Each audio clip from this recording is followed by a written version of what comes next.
Hello, this is Crossy's Corner. I'm Martin Cross, and this is a new format on Riverside. I hope you're managing okay with it. But in the corner today, I have the amazing Nick Mead. I say amazing because you won the Olympic gold medal this year, which is kind of amazing, Nick. Yeah, yeah, definitely huge accomplishment for us and our team.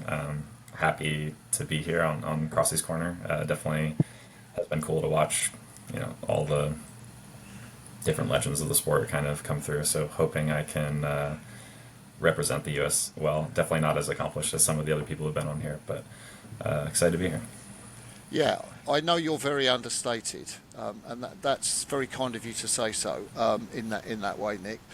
Just give us an idea of how your day's been so far, because I guess it's quite different life now for you to what it was earlier in the year.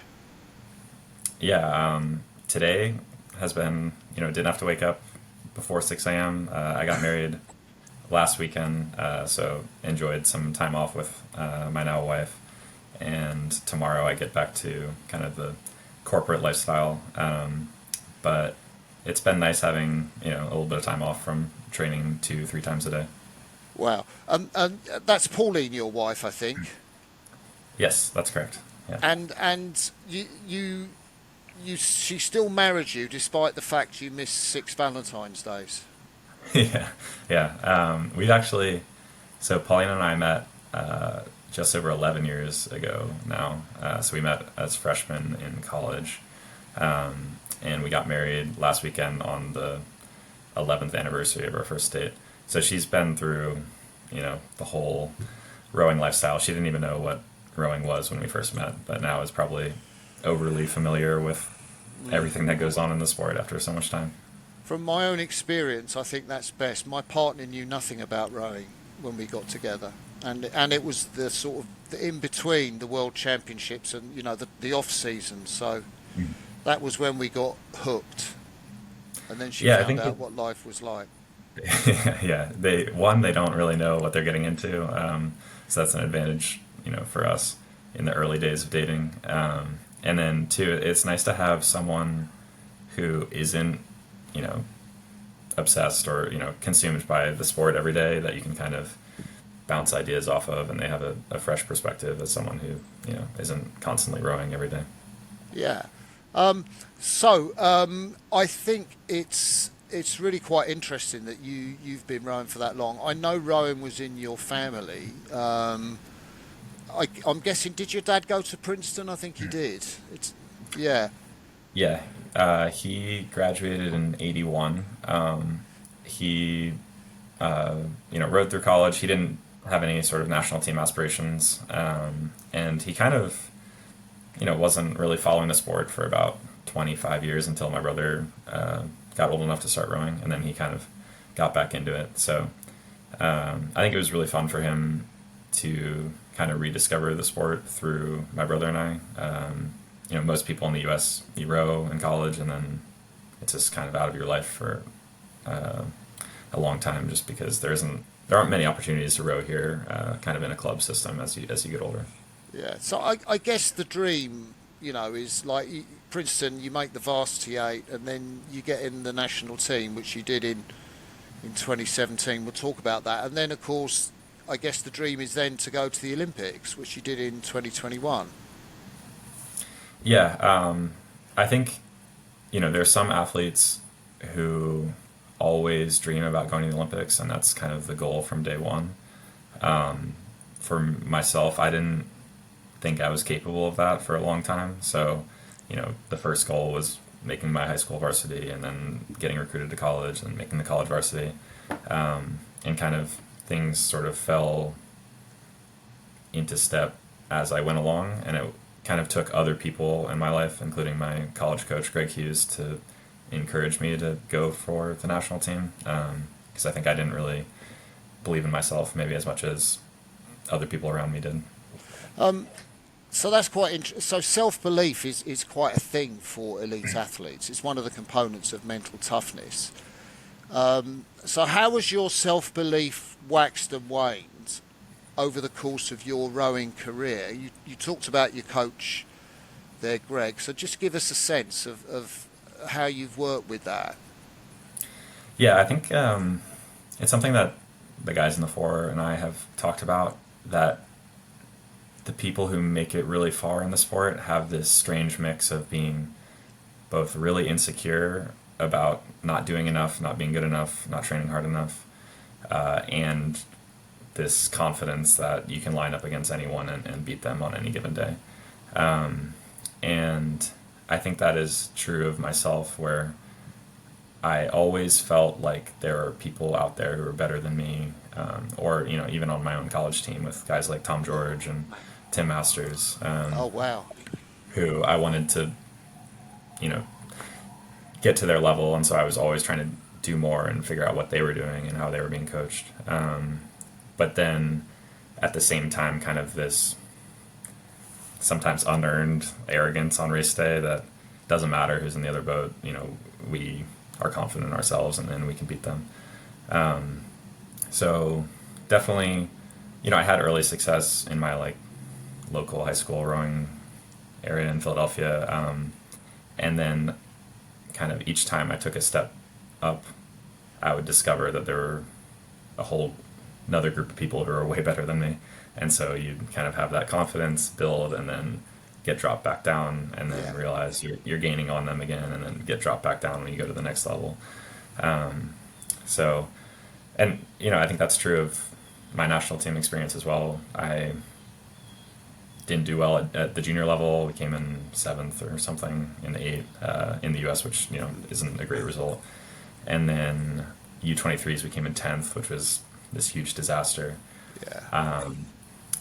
And had some early success at the senior level in 2017, but then after that, a lot of fourth and fifth places. So it was kind of constantly feeling like I had finally reached that point where I could really compete with these other guys, and then having a bad result, and then Yeah. going back to the drawing board and thinking, okay, what are they doing that I'm not doing, and how do I get better? So I know what the answer to this should be. I mean, out of yourself, Justin, Michael, and Liam, I'm thinking kind of in our four in Los Angeles in '84 that won. Steve, he wasn't then a star, but he was clearly something special. How much is there a ranking? Do you perceive there to be a ranking order in your four, and where do you fit into that? That's tough in terms of is there one guy who's clearly better than the rest?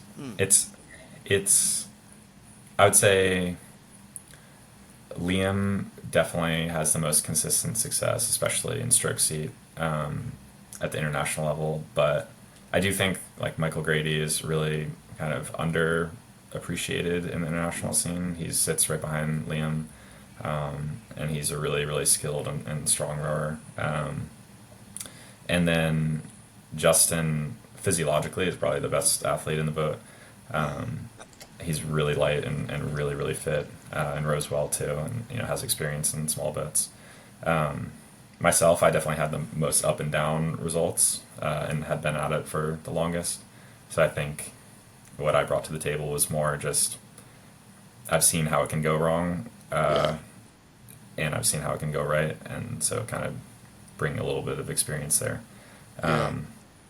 But I think at the end of the day, this is probably part of our success is none of the four guys wanted to really submit to the other ones, and kind of always thought that they were the best in the boat, and doing everything perfectly. And I think we had a good dynamic where we were really competitive with each other, but also had a good chemistry to kind of talk each other down when things got too heated. Uh, So that's really quite interesting. So you mentioned different strengths there. I don't know if you're able to say what your crew's average 2K score, roughly ballpark, might have been. yeah, it's I think it was, if you go by PRs, it's probably just under 550, maybe 549, 548 and a half, something like that. Um, we we knew we kind of had the physiology to be successful, but we definitely it wasn't our biggest strength, and I think a lot of other crews in our event probably had more horsepower than we did. So we tried to keep pushing the fitness throughout kind of the racing season, knowing that we were giving up a little bit there, and then also trying to stay weight efficient. So we really tried not to get too heavy, and that was, I think, part of our success is understanding that we had the fitness to be with everyone else, but we'd have to make up for some gap there by either rowing better or being lighter than other people. Yeah. How did you do on sort of prognostic or percentage times with other boats in the team? Were you the number one boat in the team when you did those sort of test pieces? We weren't consistently number one. We were probably top three every time.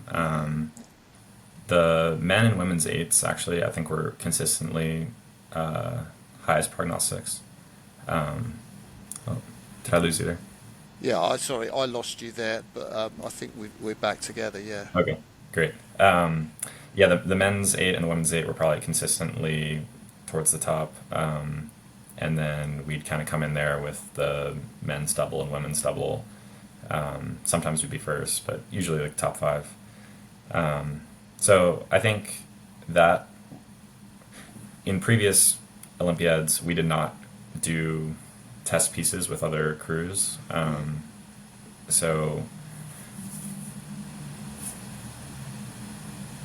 sorry, you there, Martin? Yeah, I'm back. Hey, I'm good. I can hear you. okay, sorry about that. Yeah, so in previous Olympiads, we hadn't done test pieces with other crews, so we didn't really have that point of comparison to see how we were doing during the season. Obviously, we knew what our GMS was, but it was really helpful for us to have that kind of internal team competition this time around, having something to really work against in the middle of the year or in the middle of the Olympiad when the stakes don't feel as high. And I think that's something that USC brought to the U.S. system that's been, a huge help for us. Obviously, other countries have been doing it for a long time, but I think if you asked any U.S. crew, that's been a big part of kind of our step forward is having that team competition. So, at what stage? Because you obviously got the silver in the Worlds in 2023. Just waiting for the sound to come back there. You got the silver in 2023. At what stage did you target or think of winning Olympic gold, or did you just not think of that? No, we did. After 2023, we walked away from that race being we were happy with the result. Obviously, it was the first medal the men had had since 2017. But we felt like we had a huge room to grow, and we were 2 seconds back from that British boat, but we'd only been together for about 2 months, and we had just seen steady improvements every single week in that campaign, and we just felt like if we got back in the lineup together, that we could really step on, and yeah, I think for us that regatta was a huge part of why we were so confident this year, knowing that even with that little time that we had together, we were able to be competitive with the British and the Kiwis. So we kind of went back in that fall and just started really training hard, knowing that we had a chance to win.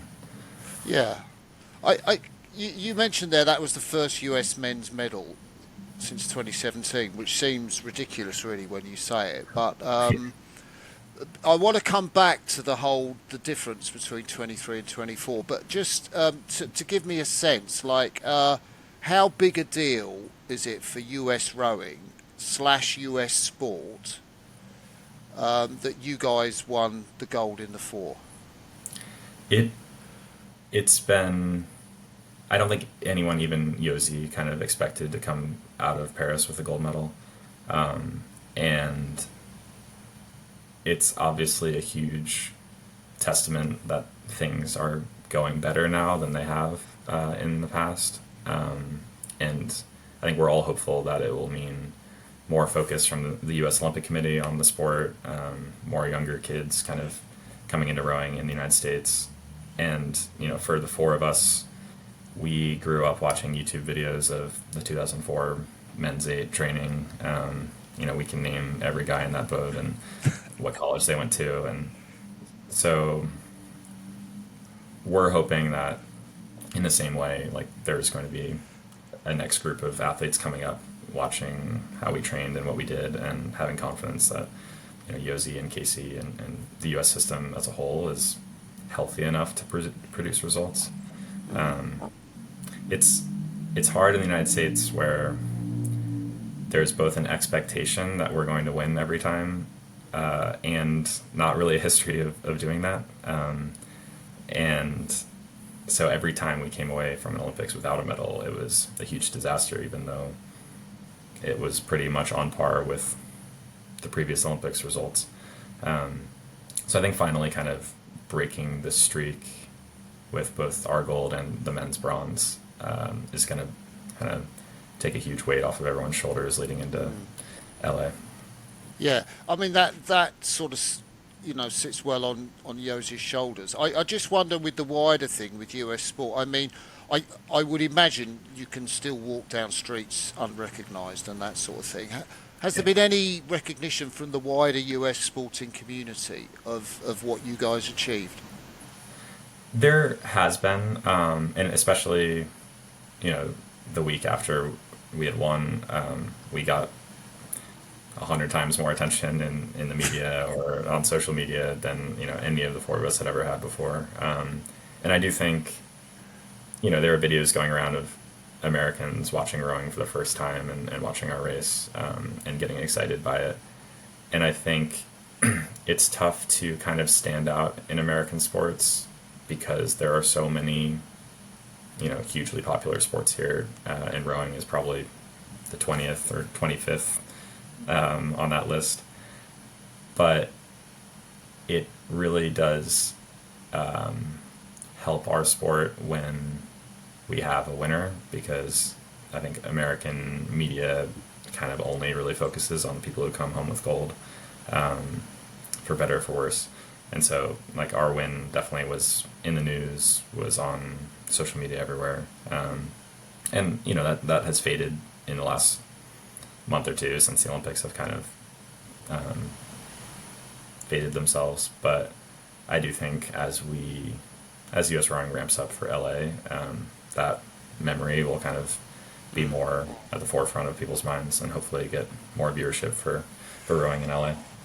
And of course, one of the signs of that, and I'd like you to just to say why it was you. You were chosen as joint flag bearer with, is it Karen Ledecky?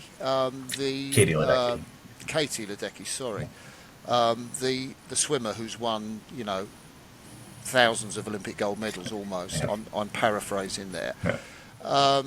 You wrote something quite profound about what that meant for the sport, in terms of you really framed it around the sport rather than you. But how come you? Why do you think that it was you that got chosen out of the four? And why did the US team vote for you? And what did it mean for you personally? I'll start with, I'll go backwards. So I'll start with the Okay. last question.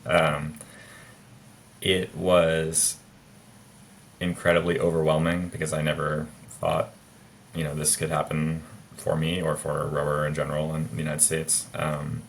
And honestly, I was very nervous just to walk out there with the flag on TV and next to Katie, obviously. But the one takeaway I've had from the experience is you spend so much time training with your teammates and with your coaches to go race at the Olympics. And I think for a lot of us, our motivation is internal or wanting to step up for our teammates. And it's pretty back of mind to think about representing your country. Obviously, you you know that you are representing the United States, but a lot of the day-to-day motivation is kind of personal, or trying to, make your team have a step forward. And actually walking out into the stadium carrying the flag was a huge change of perspective for me, and Wow. definitely felt unbelievably honored, and kind of almost more attached to my country than I had been before. Um, so yeah, it really can't even really describe it effectively, but it's was an unbelievable experience. And why I was chosen, still trying to figure that out on some level. Um, for the international viewers, the other three flag bearers for the United States, the two opening ones were LeBron James. I think everyone knows who he is. Coco Gauff, who is the best American women's tennis player right now, and very famous, and then Katie Ledecky, who's probably the greatest female swimmer of all time.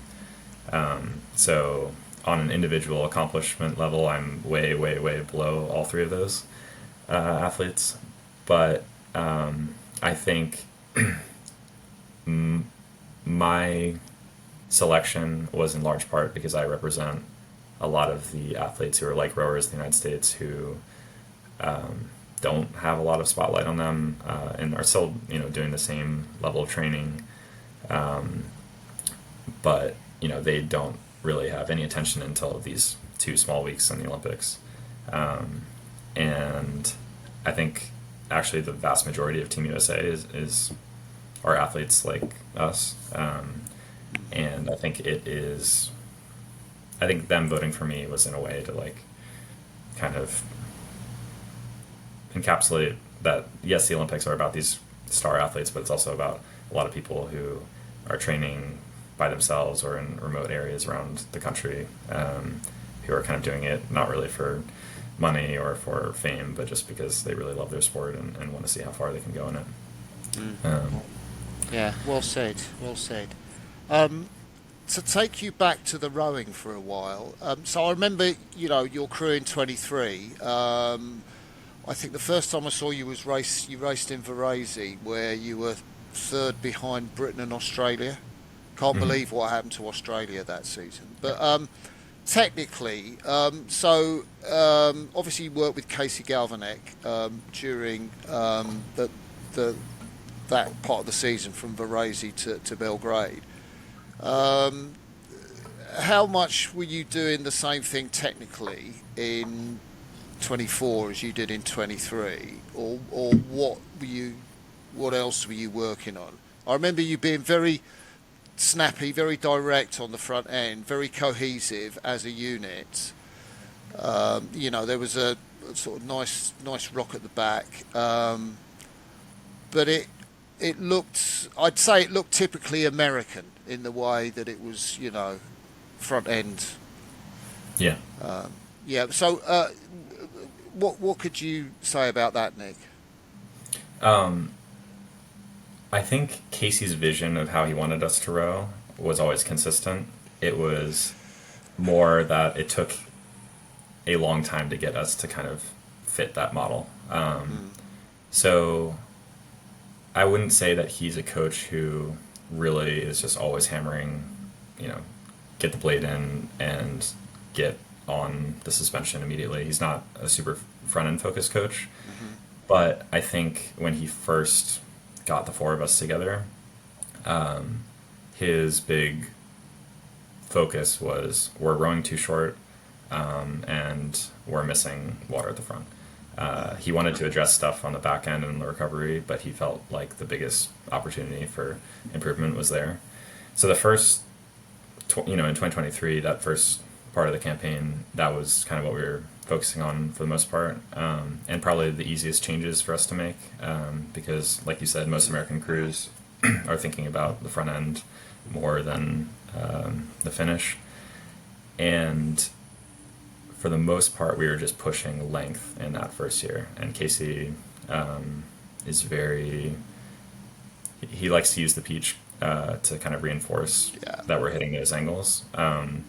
He has a good eye as well, but I think it helps the athletes see, he's telling you you're rowing short, you feel like you're rowing full slide, and then he gives you the printout and you're, 6 degrees shorter than everyone else in the boat. So, we were constantly just trying to push to get to 60 degrees at the front.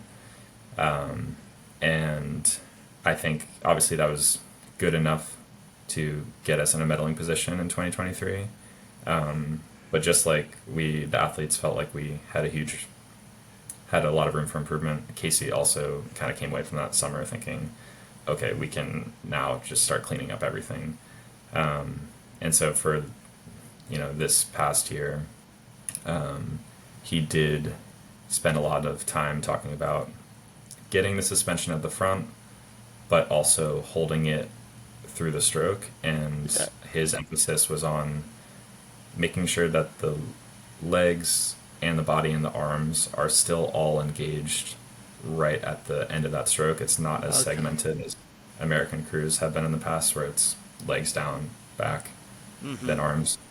And he felt, and I think it bore out, that we were able to hold on to the speed of the boat better when we had a little bit more overlap there at the finish. Yeah. That's really interesting. And so, how well? This may sound like a stupid question, but I mean, how well were you rowing towards that model? Like when you came to Lucerne, which you won impressively from the New Zealanders and the British. How how close was that Lucerne performance to the finished product, or what else, if necessary, did you have to add in before you got to Paris? We felt like we were rowing the technical model really well that Casey had laid out, and I think he was really happy with how we were rowing in Lucerne. So I think the focus when we came back was, one, we were really worried that the British and the Kiwis had trained through Lucerne, and that Mm, what we saw from them wasn't going to be, their peak in Paris. And we had past athletes in the U.S. telling us, don't get too arrogant after winning Lucerne, because the Brits are yeah, always going to be like fully exhausted by the time they show up to that race. So, one focus was just really pushing the training in that stretch and seeing if we can like put ourselves in a huge hole so that when we come out of the taper in Paris, we're just as fit as those guys. And then two was more around kind of race execution. So we did, I would say between Lucerne and Paris, we did more emphasis on max speed, both just getting off the line on the start and then when we needed it to be able to execute through the sprint, and take moves in the middle of the race that were like very effective, because we felt like we had a efficient base, but there was going to be a time where we really had to take a few seats in just 10 strokes, and we needed to be able to do that. mm. I it was interesting. You heard various things about times. Like one of the things I heard was the Dutch eight had done a 3:55 on the Bosban, admittedly, which is obviously a very fast course. Do you remember any fast like 500s or thousands or anything that you did before the games? Yeah, we did. I don't think we ever had conditions that were. Actually, okay, I'll give you two. So we didn't ever have conditions for a full 2K or 1,000 meter piece that, we could do some otherworldly time. But we did go around 5:46 about a week before we got to Paris. We did that in Wow. Pusiano in Italy. And it was maybe a light tail, but it was pretty flat on the water. So that after we did that, we were feeling really good going into the games, that in flat conditions, if you can go mid 540s, then you're in a really good spot. Hmm. The one that we like to brag about, but no one else on the team believes that we did, is we did it's about a 700-meter piece around a few turns in Sarasota. We were trying to Yeah. get the Strava KOM. I don't know if you're familiar with that, but Yeah. There was a little stretch to kind of come around from the 2,000-meter course back to the back side of Sarasota, and eights throughout the course of selection camp had been going through that stretch faster and faster to try and get the KOM on Strava. And so one day we waited for the perfect conditions. There was probably some flow, probably some tailwind, and the eight had gone to Seattle, so they couldn't, rebut it. And we went like 122 for 700 meters or so. What? 122 split, sorry, for 700 meters. Okay. Yeah. Yeah. Yeah. Yeah, yeah. So Oh yeah, wow. we posted that, and immediately they accused us of using that launch to fake it. That's really interesting. I talked to you about. I'd like to talk to you about the Olympics general atmosphere a little bit further on. But suffice to say, you won your opening heat. You beat Australia, and then I guess you guys had all had experience, like at whatever level of preparing for big races. I mean, what stood out for you in terms of the time between heat and final and the preparation that you were doing? So when we first were prepping for Tokyo, Tim McLaren told us, all of us, because most of us hadn't been to an Olympics before, that not many first-time Olympians come away with a medal. And at the time, that made me very angry, and I was like, "Oh, we're gonna prove Tim wrong," And we came in fourth, and I never really could grasp why it would matter whether you'd been before or not until coming to Paris with all three of the other athletes. They had also been in Tokyo and hadn't medaled, and I do think that winning our heat in Paris was much less of a high than maybe for a less experienced crew. We felt like, okay, we got the job done. We're going on to the final, and it didn't change kind of our mentality or our preparation in any way. We didn't get confident, and at the same time, we didn't feel that nervous. I think all of us slept really well the night before the Oh final, wow. which in Tokyo, most of us were barely sleeping. We were so nervous for the final. Yeah. Um, so I do think experience, there's nothing concrete that you really take away from having gone to another games that you can really apply, but it just feels like your mentality is much better without having to really focus on it. Um, so yeah, we watched our first race. We went over the video with Casey. His theme all along was we want to get better through the regatta. Like it's not a finished product. Once we get to Paris, we're still improving. So we had a few technical changes we made after the heat, trying to be a little more elastic, less punchy. I think we maybe just the nerves of the first race, we were a little bit stiff coming out of the blocks. So we wanted to be a little looser for the final. And then just did a few, 250s, 500s in the day before the final, and felt good about how we were. Did does Yosi speak to you at all as a crew, or does he leave it all to Casey? He It's an interesting role that it probably hasn't ever. We've never had someone like Yosi kind of filling that role in the past, where he's both very in the weeds of he knows what's going on with every boat. He obviously sets the training plan for everyone. He's talking to the coaches, asking them about lineup changes and everything. But on a day-to-day basis, he's not coming to the athletes and giving you technical advice. If you asked him, he would. And he has, three boats that he's coaching himself, so he has a lot on his hands. So he probably wouldn't even have time to really, watch us row down the course and give us feedback. But I think he has a lot of trust in Casey, and they have very similar ideas about how the stroke should be taken and how you should train and what the taper should be like. So anytime that we did deviate from Yozi's overall program, the athletes, us in the four, would ask Casey, do you think this is a good idea? Would say yes or no, and then if yes, he would then take it to Yosi, they'd talk it out, and then it'd kind of feed back to us.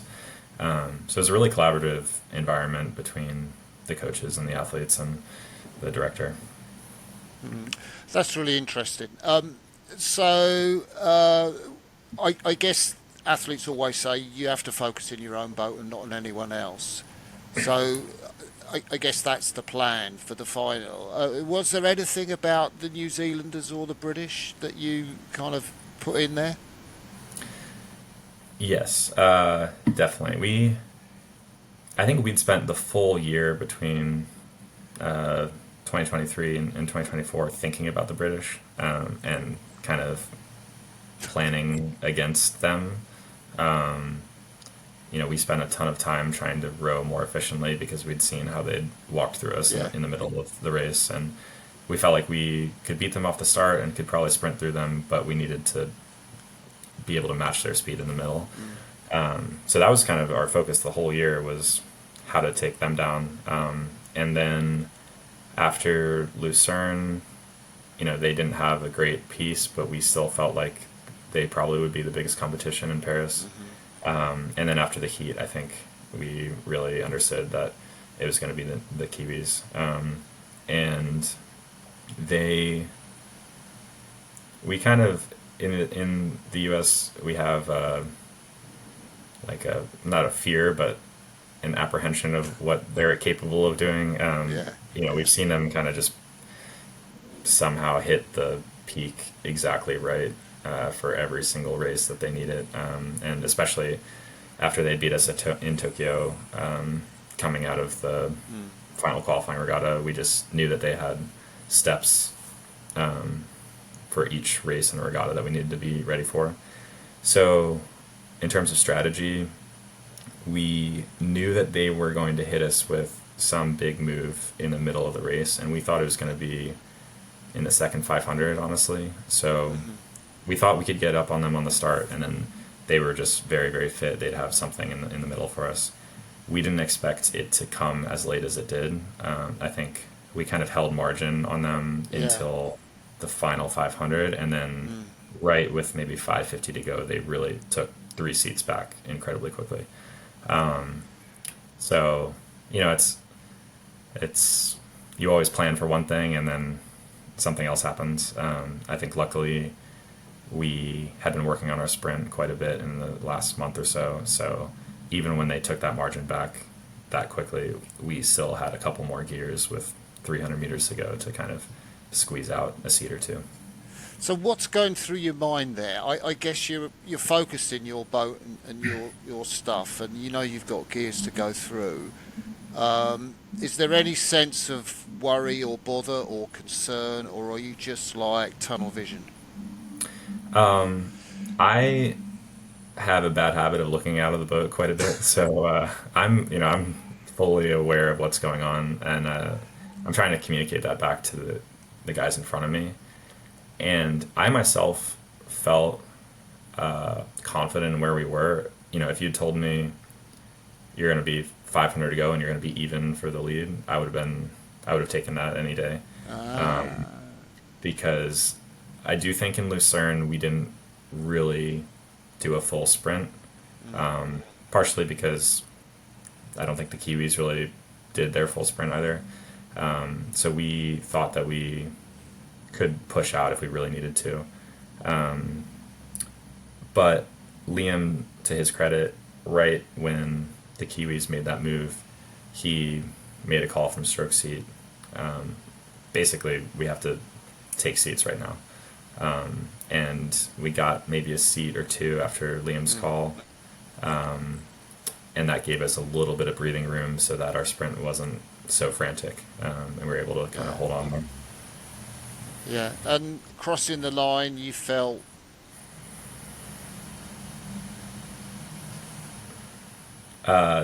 We we felt like that was our best possible piece. I don't think we could have really done it better. I think each of us kind of went through kind of shock and then, joy and then basically relief, which I'm sure you're familiar with. Is just kind of, Completely. it's I was all going to over. say, I felt nothing and then just relief. Yeah. Yeah. Yeah. Uh, and, that sounds maybe sad to someone who, you know, kind of puts winning the Olympics as like the ultimate goal, but it really is such a nice feeling of just it's finally over and we did everything we could and it all worked out for us. And there's just so much stress building for all those years, and then there's that release at the end. It's just so Yeah. satisfying.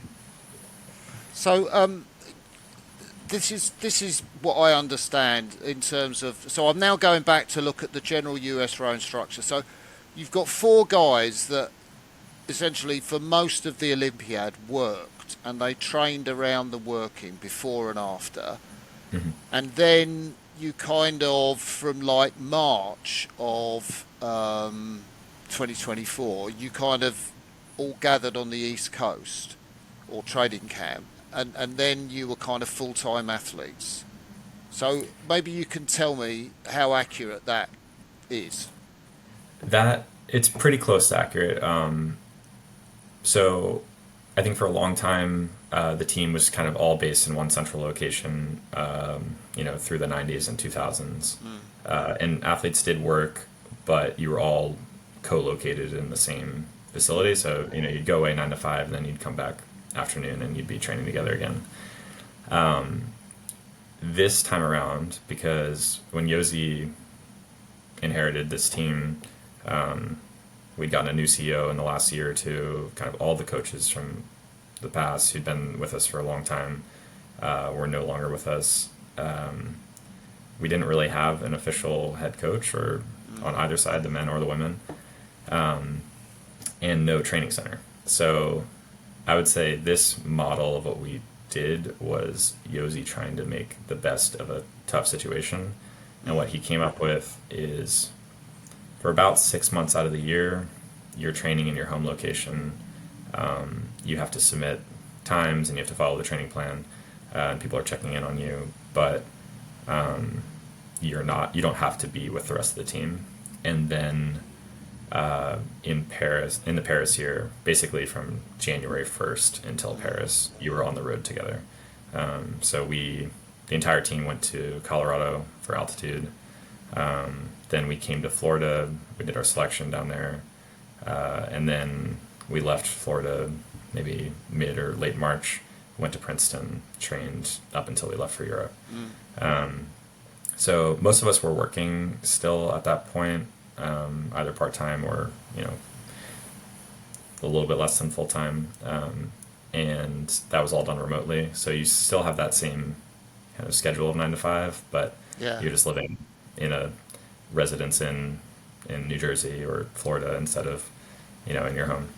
Um, so it will be interesting to see how Yosi consolidates things in the next quadrennial or in this quadrennial, because I don't think that's his preference is to have people spread out. I think it was just the U.S. is so massive geographically. It's so hard to get people together, and it's hard to entice 45 people to move 3,000 miles to a training center.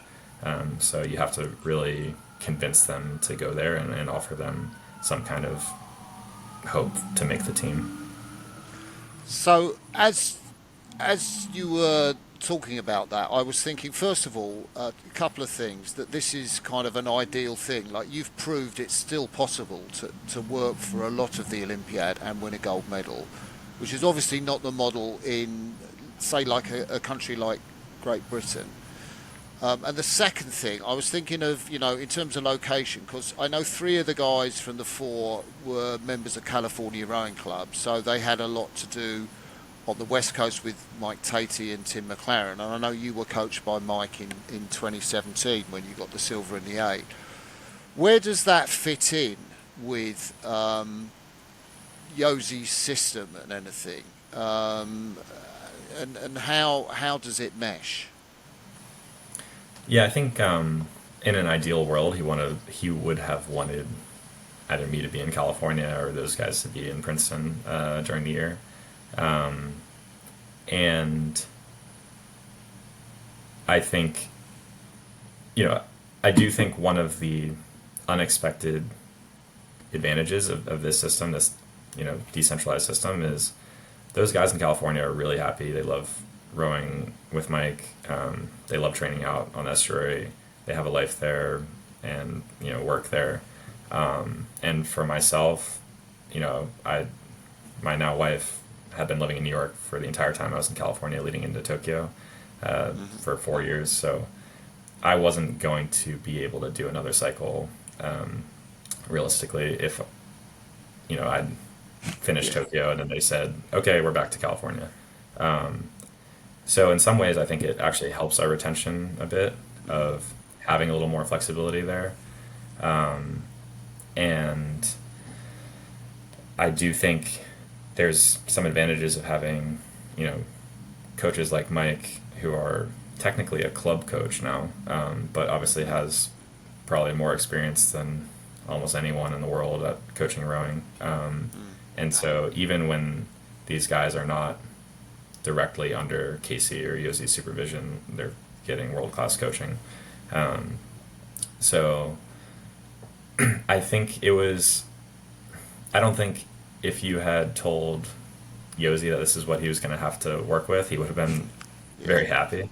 But I do think it worked out. And to your other point about working and training at the same time, I think all of us found that there are some advantages to having something other than rowing in your life to kind of offset the stress of constantly, trying to make the team and you know, trying to find your place on the ladder. Um, it's really mentally, uh, maybe comforting is not the right word, but it's nice to, you train in the morning, then you go to work and you completely switch off. And then, at the end of the workday, you then get to train again and completely switch off from work. So the lifestyle is difficult in that, you can't do anything other than row and train. Like there's no Yeah. social life. But day to day, it's actually a really satisfying and fulfilling life. Yeah. And I think it gives a lot of us an opportunity to keep training longer than we would have thought because we have, the work to supplement us and then the flexibility to live where our families are. So did the four just row together in the 24 season on training camp on the East Coast, or did you go out to California at all? I went out to California in April 2023 for a week, and then in December 2023 as well. So I would kind of go to them, obviously, because they had three guys out there. It didn't make Mm. sense for them to come to me.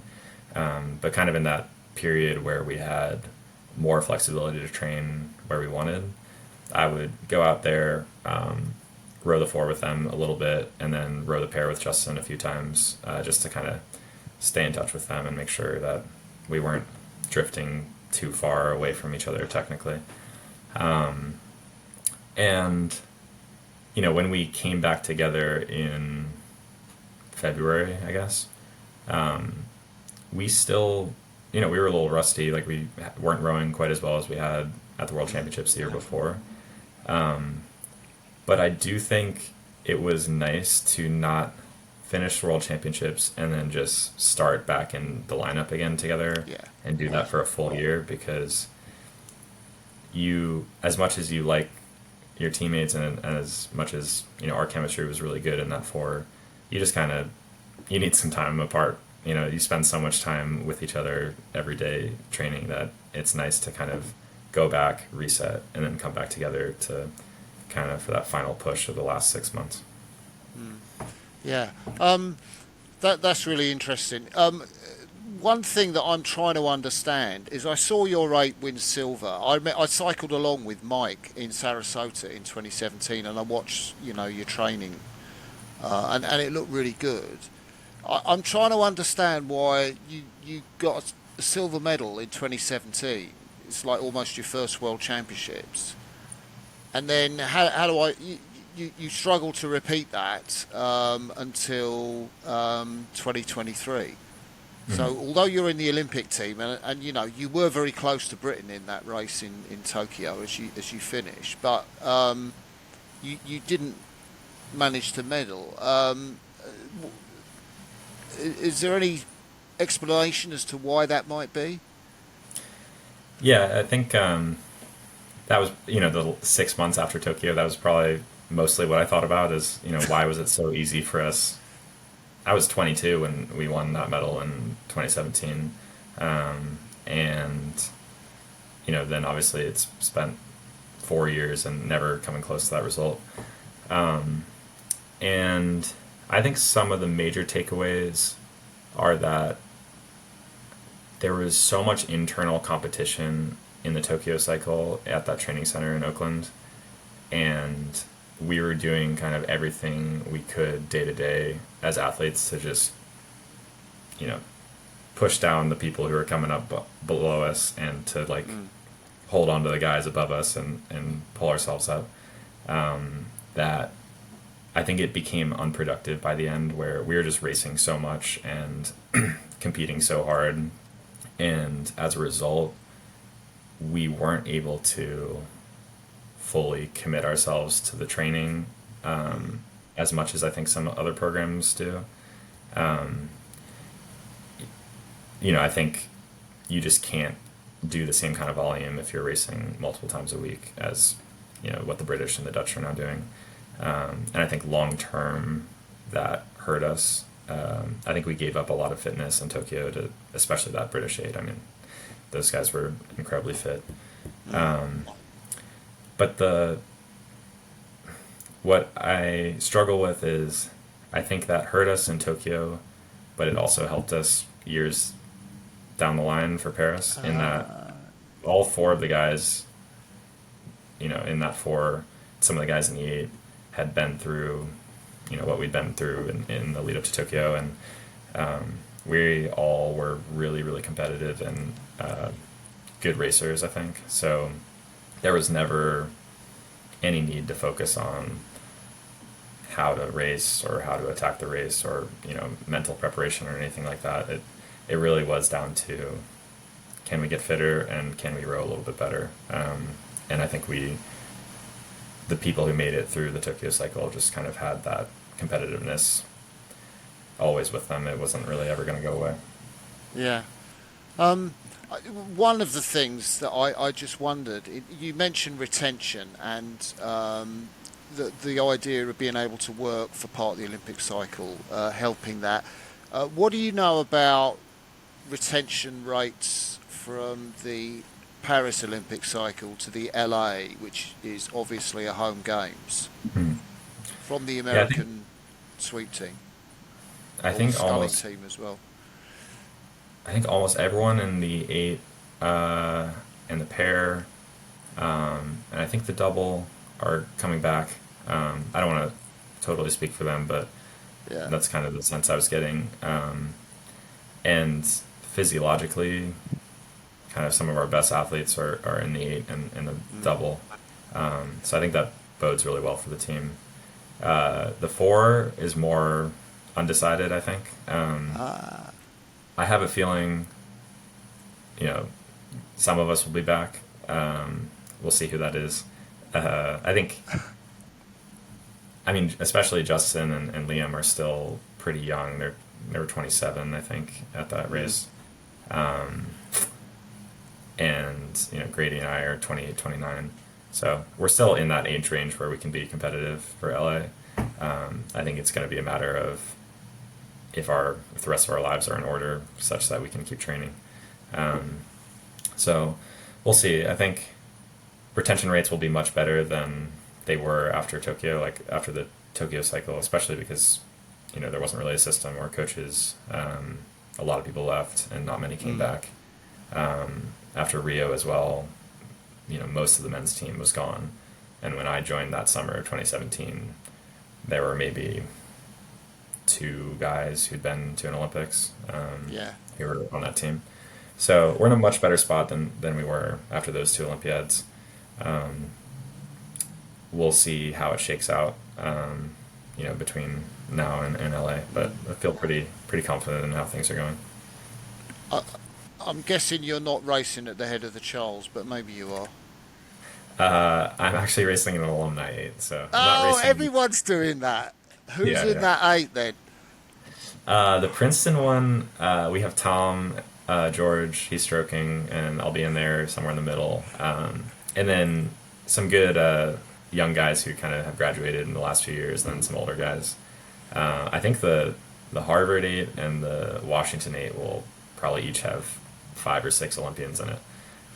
So Because actually, Tom is rowing, I believe, in the championship eights with the Sinkoviches. yes, yeah. So he had to ask permission to be able to double up in our alumni eight. We gave him some. We put some pressure on him to try and get him in there, and luckily they all said it was okay. So yeah, Yeah, he'll race. He'll race with us on Saturday, and then on Sunday he's in the. I don't know what they're calling it, the grade eight now, or do they have a name for yeah. it? Yeah. It has to be the great pairs eight. Yeah, Yeah, yeah. with those two pairs after that race. How big a deal is Princeton for you? I mean, obviously everyone's alma mater or school is special to them. I mean, what's so special about Princeton? For me, it's the people. I think when I was in high school getting recruited, like I said, I didn't have these big ambitions in rowing, thinking that I was going to make the national team or anything. So for me, it was finding the team that uh, I really gelled with and felt comfortable with. And I do think the team culture at Princeton is excellent. People are very, very close on the team and then stay close for years afterwards. So it also helps that I come back to Princeton every year for national team training. So I see the coaches, I see the new guys. And, when I go to these races internationally, I see Tom, I see Tim Masters. Before that, we had Pat Ebel on the U.S. team and Martin Braxo on the Canadian team. So it's been, really nice to kind of be able to have a mini reunion every summer, basically, with those guys. So yeah, I definitely feel really close to the school. Very happy I ended up there, and we'll probably go back every year for the rest of my life. Yeah, and I mean, just quickly, and you won't know for long, but how's married life now? Because obviously you've been together for 11 years, so Yeah. So far, it doesn't feel any different than what unmarried life was, except for the fact that not everyone's asking me when are you going to get married. So that's been a nice change. But no, it's been great. You know, we obviously have spent a lot of time apart because I've been on the road all the time. So it's nice to kind of settle in and kind of have a more domestic life now. yeah, that's lovely. Do you work for Peloton at all? Is that right? I do, yeah. I work for Peloton. I work in supply chain, so I'm not one of the instructors or customer facing or anything. Mm.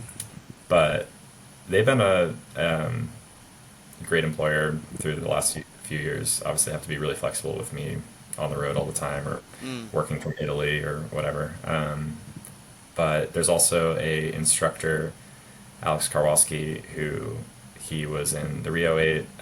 He was on the Tokyo team and was in that 2017 8 with me as well. So it's fun to see him walking around the office, and we're still very close. So it's great to have him there.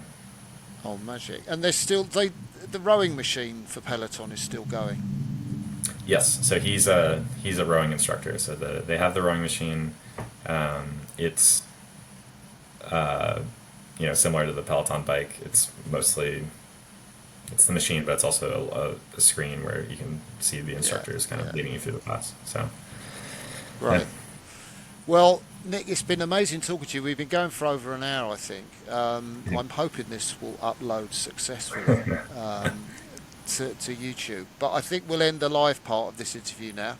I'm just going to awesome. say, live, you've been great. You are such an unassuming and a lovely guy to talk to. It's been a real privilege. Thank you. Really appreciate that. Thanks, Martin. Thanks for having me. Thank you. So we'll end the live part of this interview. Stay on though, because I think it needs to upload for a little bit. So